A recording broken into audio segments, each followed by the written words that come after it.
Hello, I'm Joyce Woodworth. Welcome to the Spirit of the Heartland. Today we're at the Masonic Temple on Main Street in Winona, Minnesota. There's something happening in this place that is changing the demeanor of this building. Upstairs is an old theater with 98 richly painted backdrops, which have been hanging for years until the new inhabitants of the building, Theater du Mississippi, decided to bring them to life. We're about to see about a third of them brought down in their splendor in a show called Drops, Dialogue, and Drama.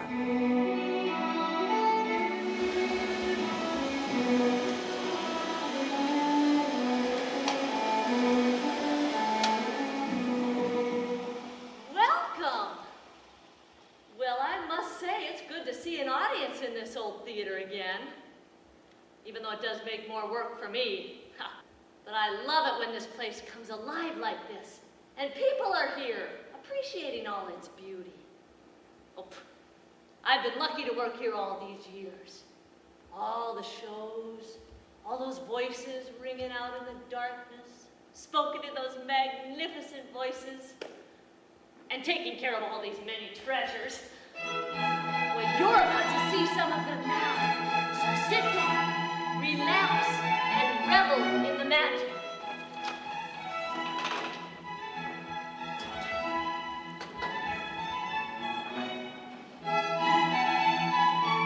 Hath not old custom made this life more sweet than of painted pomp? Are not these the woods more free from peril than the envious court? Here feel we not the penalty of Adam, the season's difference, as the icy fang and churlish chiding of winter's wind, which, when it bites and blows upon my body, even till I shrink with cold, I smile, and I say, this is no flattery. These are counselors that feelingly persuade me what I am.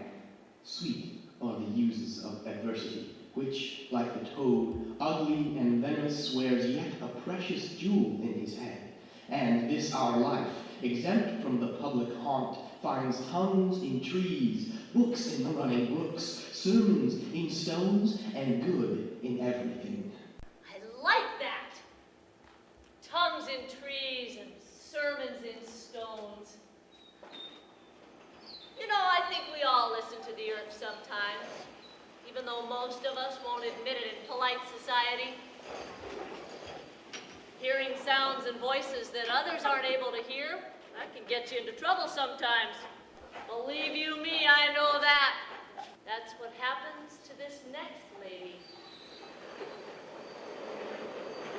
And even though she was staring death in the face, she let her own voice ring out in a mighty speech to those who didn't believe her. They told me you were fools, and that I was not to listen to your fine words, nor trust your charity. You promised me my life, but you lied. You think that life is nothing but not being stone dead. It is not the bread and water I fear. I can live on bread. When have I asked for more? It is no hardship to drink water if the water be clean. Bread has no sorrow for me, and water no affliction. But to shut me from the light of the sky and the sight of the fields and flowers, to chain my feet so that I can never again ride with the soldiers nor climb the hills, to make me breathe the foul, damp darkness and keep me from everything that brings me back to the love of God when your wickedness and foolishness tempt me to hate him. All this is worse than the furnace in the Bible that was heated 7 times. I could do without my war horse. I could drag about in a skirt. I could let the banners and trumpets and the knights and soldiers pass me and leave me behind as they leave other women, if only I could still hear the wind in the trees, the larks in the sunshine, the young lambs crying through the healthy frost, and the blessed, blessed church bells that send my angel voices floating to me on the wind. But without these things, I cannot live. And by your wanting to take them away from me, or from any human creature, I know that your counsel is of the devil, and that mine is of God.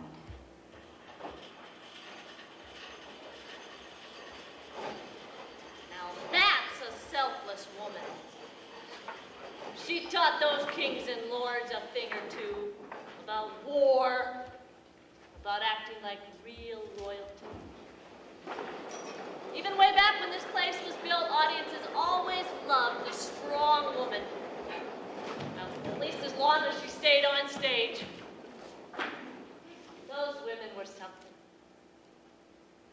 I remember there was never a dry eye in the house when the queen in this scene breathed her last on the boards.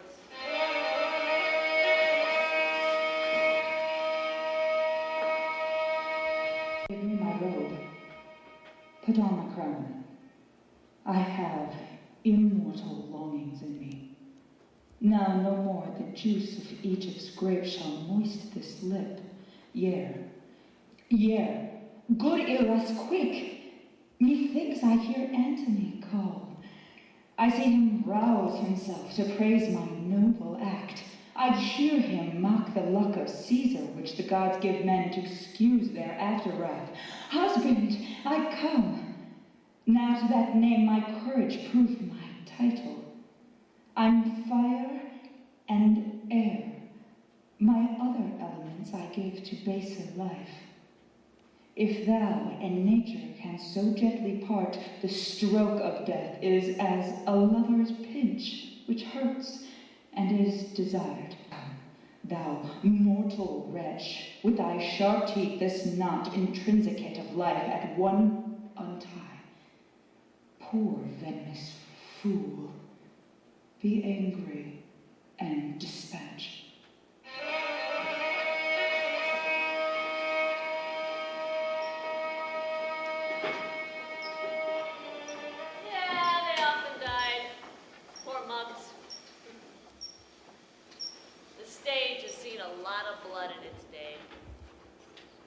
Sometimes, like what you just heard, they did themselves in. Other times, murderers lurked in the wings, and the poor fools never saw it coming. But the bravest of them showed they weren't afraid, even of death.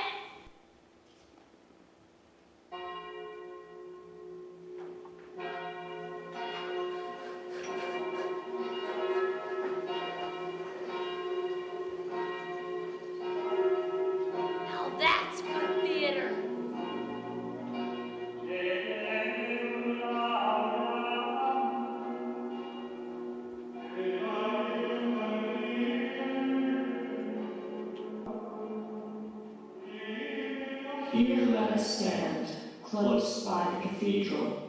Here let us wait. Are we drawn by danger?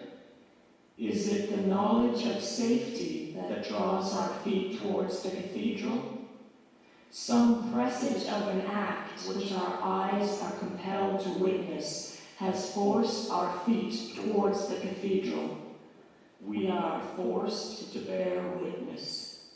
It is the just man who, like a bold lion, should be without fear. I am here. No traitor to the king, I am a priest. A Christian saved by the blood of Christ, ready to suffer with my blood. This is the sign of the church always, the sign of blood. Blood for blood. For my Lord, I am now ready to die, that his church may have peace and liberty.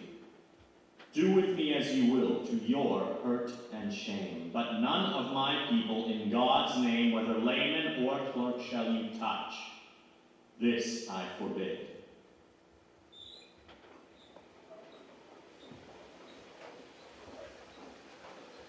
So much drama! Hung on every word. Especially those stories about royalty. Those were the favorites, I think. Talk about the lives of the rich and the famous.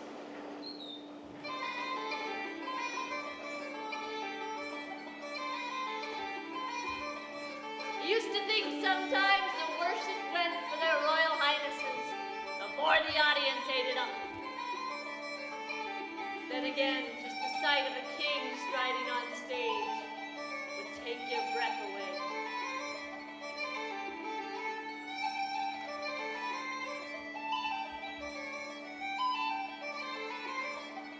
this castle had a pleasant seat, the air nimbly and sweetly recommends itself unto our gentle senses.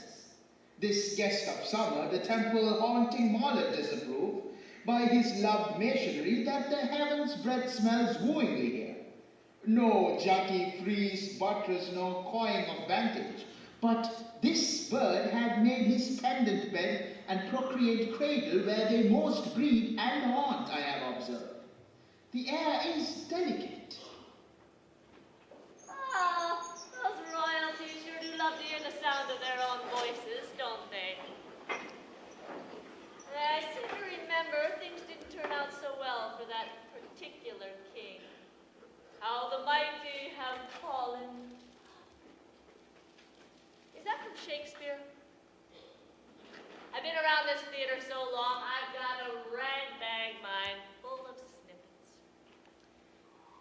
But don't think just because I was backstage I didn't get caught up in the drama.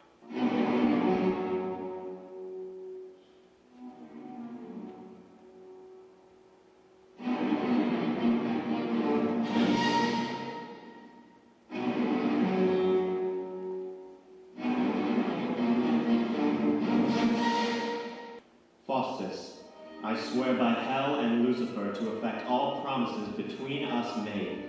The place that men call Hell is under the heavens, within the bowels of these elements, where we are tortured and remain forever. Hell hath no limits, nor is circumscribed in one self-place. For where we are is Hell, and where Hell is, there must we ever be. And to conclude, when all the world dissolves, and every creature shall be purified, all places shall be hell that are not heaven.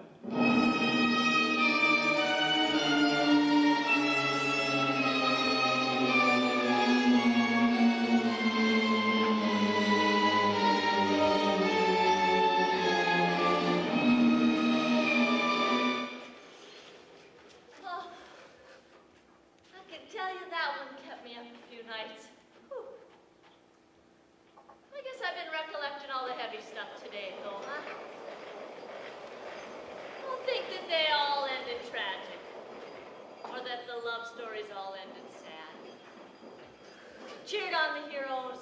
We fell in love with the leading ladies just the same. Happy or sad? This is where the magic happens.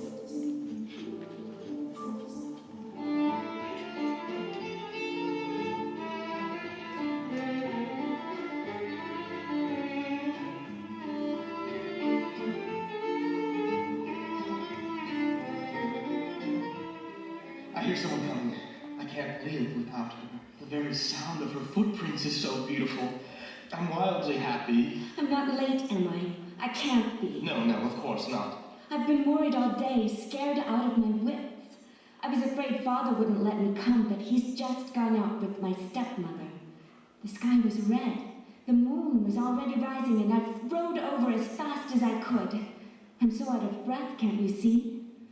I have to leave in half an hour, so we must be quick.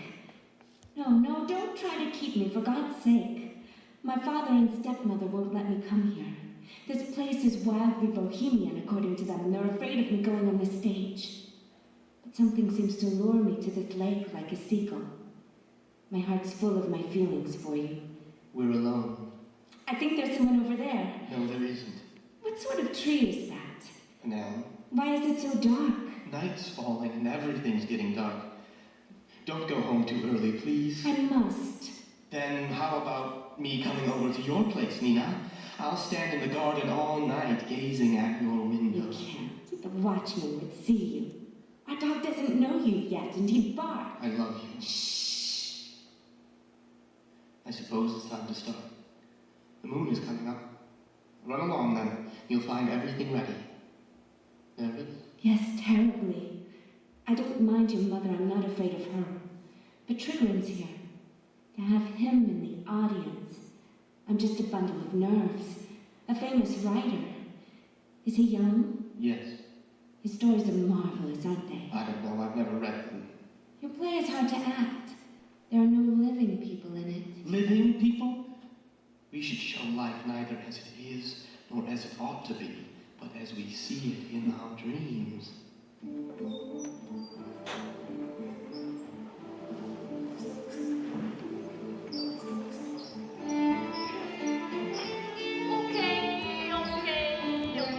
that one ended sadly too.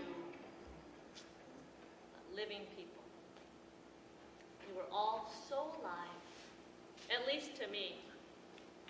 And isn't it true that what they do for all of us is create dreams? Our revels now are ended. These our actors, as I foretold to you, were all spirits, and are melted into air, into thin air. And like the baseless fabric of this vision, the cloud-clapped towers, the gorgeous palaces, the solemn temples, the great globe itself, yea, all which it inherit, shall dissolve. And like this insubstantial pageant faded, leave not a wrack behind. We are such stuff as dreams are made of, and our little life is rounded with a sleep.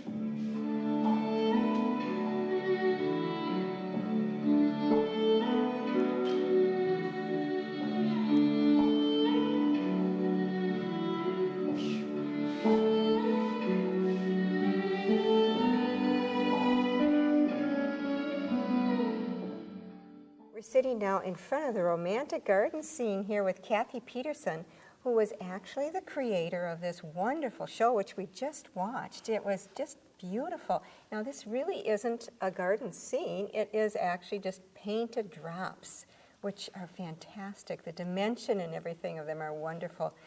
But let's talk about you and about the creation of this show, Drops, Dialogue, and Drama. Well, I was one of the creators. Theater du Mississippi has an artistic committee, and it's myself and Maggie Jacquemin and Sarah Eilid and Lynn Nankivell, and the four of us wanted to create some sort of show showcasing this incredible collection of drops. So we talked about it and thought of something that we could do with some recitations, that we would have some actors record for us and put in some music and just have people come and see if they would enjoy looking at this incredible collection. Mm-hmm. Now, you actually wrote all the dialogue that was presented with each scene. Mm-hmm. How did you get your inspiration? Sarah and Maggie had sort of created this maintenance person character for Sarah to play, someone who was attached to the theater who had been here for many years, and that was a really good start for me. I was able to kind of go from there. And now, who wrote the dialogue in the background, the actors that are narrating the story with each scene? The artistic committee, with the help of Dr. Pat Costello, who was a retired Shakespeare scholar from St. Mary's University. Pat actually came in and looked at some of the scenes with us and suggested some Shakespeare snippets that he was very familiar with, that he thought would fit well. And then we decided we didn't want all Shakespeare, so we chose Chekhov and something from Faust, Dr. Faust, from with Mephistopheles talking to Faustus about, you've sold your soul now and you're in trouble because this is where you're going to wind up. Okay, excellent. How did you decide which scenes that you're going to show? Did you go through all the scenes, or how did you create that? The scenery is actually created for some very specific Masonic rituals that they perform, and we had a list of scenes, I believe it's 54 different ones that the Masons have used throughout the years in their rituals. And we knew that we were familiar with some of them. Maggie Jacquemin has directed some plays here, and we've used some of the painted scenery in those, so we had a couple of ideas. We knew we wanted to use the hell scene, because that one's very spectacular, and the forest scene, because it's so beautiful. And then we did just come and start looking at some scenes that the Masons had for different things, and we chose some of those, and then a couple we sort of mixed the scenery up and created our own for. Okay. Now, I believe that you showed maybe about a third of the 98 drops that we have up here. Tell me, is there a plan for the future to show the rest of the drops? We definitely have a plan to do this next summer. The idea stemmed from us wanting to do something during the Shakespeare Festival, to have another activity for people who were coming into town to see GRSF. We thought this would be a great another theater event that they could attend. So we have plans. Yes, we are going to do it next year with all different scenes. scenes. We might just use the hell scene because everybody likes that one a lot, so we'll maybe choose a different recitation for it. But we'll choose some new scenes and choose some new classical theater to have some actors record for us and pick new music and have a whole different show. Great. I look forward to that. That's going to be an awesome program, I'm sure, as well. Thank you so much for presenting this to us. Thanks for coming. Okay. The scene behind us looks like we're actually sitting in hell, but I can guarantee you we're not. We're still at the Masonic Temple with Maggie Jackman, who is the artistic director of Theater du Mississippi, and Maggie is the one who brought us Theater du Mississippi to Winona. Welcome to the Spirit of the Heartland. Thank you, too. Now, Maggie, tell us where you're from exactly. I know that you were a famous actress somewhere, but tell us about it. A long time ago. Yes, I'm come from Belgium and from Brussels, and yes, it was my profession. I was an actress and a director there. Awesome. And so now I'm in Winona. Wow, and I know you've been here for about 7 years. Yes. And Theater du Mississippi has really grown from there. I know you started with maybe a single play every year, and now you're presenting very much for Winona, and this is just one of the examples. You're bringing a music venue and plays and a film festival all to Winona, Minnesota. I think that's wonderful. Tell me about Theater du Mississippi itself, like how you got going with it and why you decided to bring it to Winona, and was this your plan to continue with such a large venue?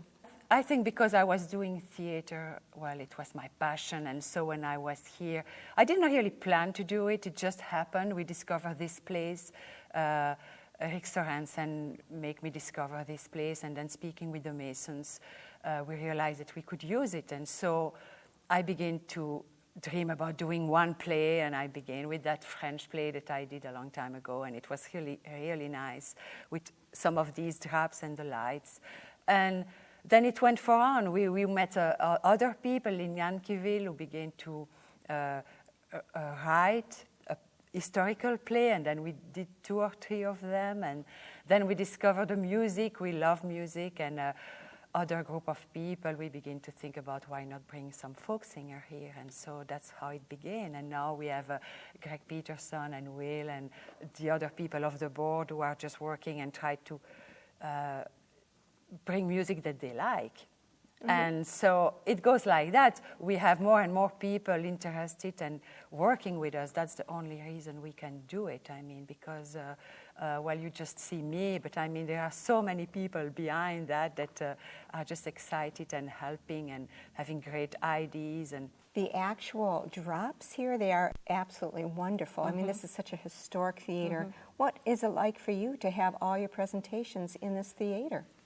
I think I love the place. I think it's really, he has a personal touch. I mean, the drops are beautiful.